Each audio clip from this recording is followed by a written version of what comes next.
সাথে চলে না সন্ত্রাসীদের বিরুদ্ধে ডাইরেক্ট অ্যাকশন। যখন একজন চিকিৎসকের গায়ে হাত তোলা হয়, তাকে এভাবে নৃশংসভাবে তাকে আজকে শারীরিকভাবে অত্যাচার করা হয়।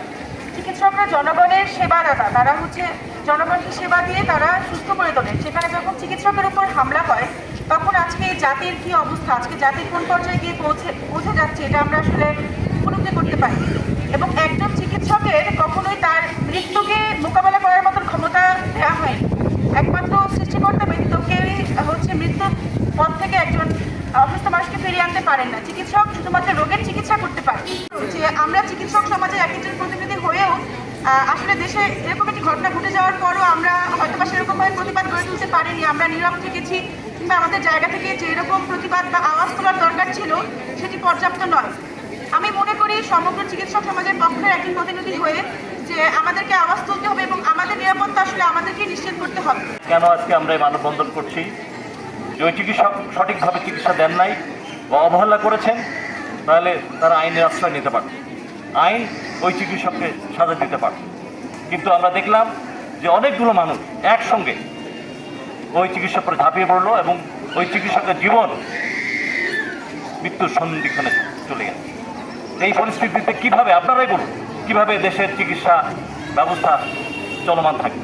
যে কখন আমার উপর আক্রমণ হয়, তার একটা ইঞ্জেকশন দিতে গেলে, একটা ওষুধ দিতে গেলে তো ভয় থাকবে, যে বলা থাকবে যে ইঞ্জেকশন দেওয়ার সাথে সাথে রোগীটা মারে।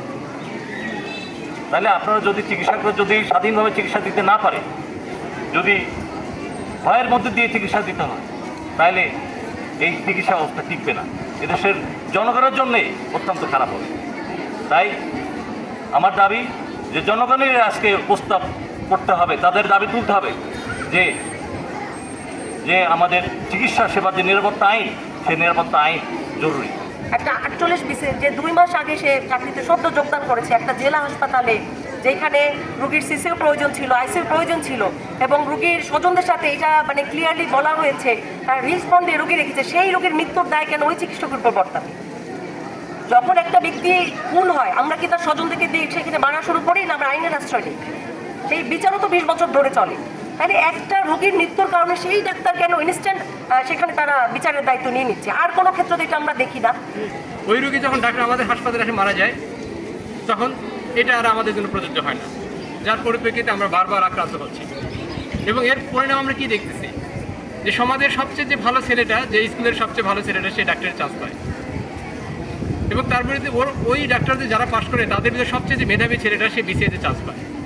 তো বিসিএতে চান্স পাওয়ার পরে দেন এখানে আসে, তো তার কাজ তো আর মারামারি করা না, মার খাওয়াও না, মার দেওয়াও না। তো তারপরে থেকে তারা আমার এই নৃশংস সহিংসতার শিকার হচ্ছে।